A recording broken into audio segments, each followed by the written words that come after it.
আসসালামু আলাইকুম, সবাই কেমন আছেন? আশা করি সবাই অনেক ভালো আছেন। তো আল্লাহর অশেষ রহমতে আমিও খুবই ভালো আছি। তো আজকে আপনাদের সাথে খুবই মজার একটি ফ্যাপসা কলিজা ভুনা শেয়ার করব।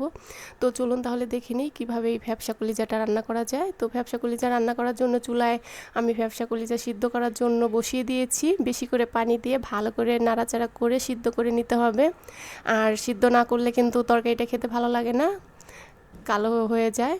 আর আমি সিদ্ধ করে ভালো করে ছোট ছোট টুকরা করে কেটে ধুয়ে পরিষ্কার করে নিয়েছি। আর চুলায় কড়াই বসিয়ে দিয়েছি, তেল দিয়ে পেঁয়াজ কুচি দিয়ে দিয়েছি। এখানে তেজপাতা, এলাচ, দারুচিনি, লং, গোলমরিচ সব গোটা মশলা দিয়ে দিয়েছি।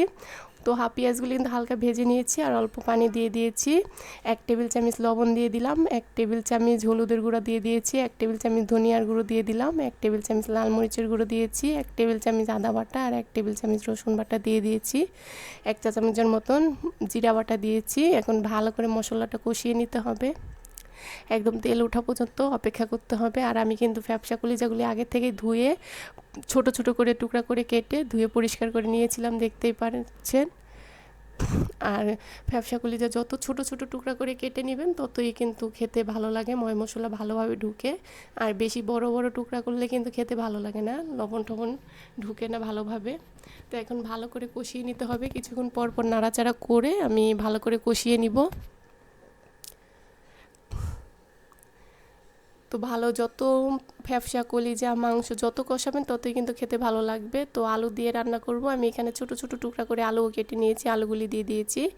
আগে কলিজাগুলি কষিয়ে তারপরে আলুগুলি দিয়ে দিব, আগে দেওয়ার দরকার নেই। আগে যদি দেন তাহলে কিন্তু আলুগুলি গলে যাবে, খেতে ভালো লাগবে না। তো ফ্যাপসা কলিজা আগে কষিয়ে তারপরে আমি আলুগুলি দিয়েছি। আলু দিয়ে আর কিছুক্ষণ কষিয়ে নিতে হবে।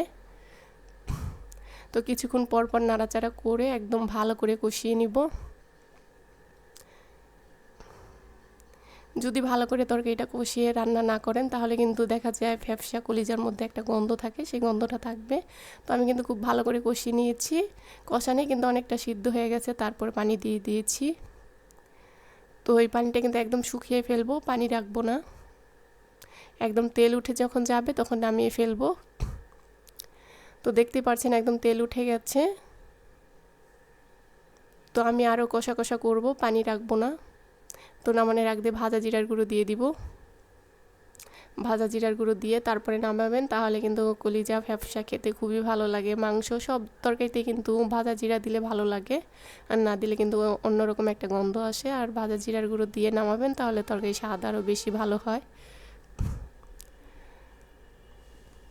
তো দেখতেই পাচ্ছেন কত সুন্দর হয়েছে তরকারিটা, একদম তেল উঠে গেছে।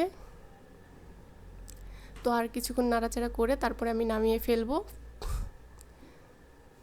তো একদম কিন্তু ভাজা ভাজা হয়ে যাচ্ছে, কিছুক্ষণ পর পর নাড়াচাড়া করলেই কিন্তু এভাবে ভাজা ভাজা হয়ে যাবে। তো আমি এই পর্যায়ে নামিয়ে ফেলবো, নামিয়ে আমি বাটিতে সাজিয়ে নিব।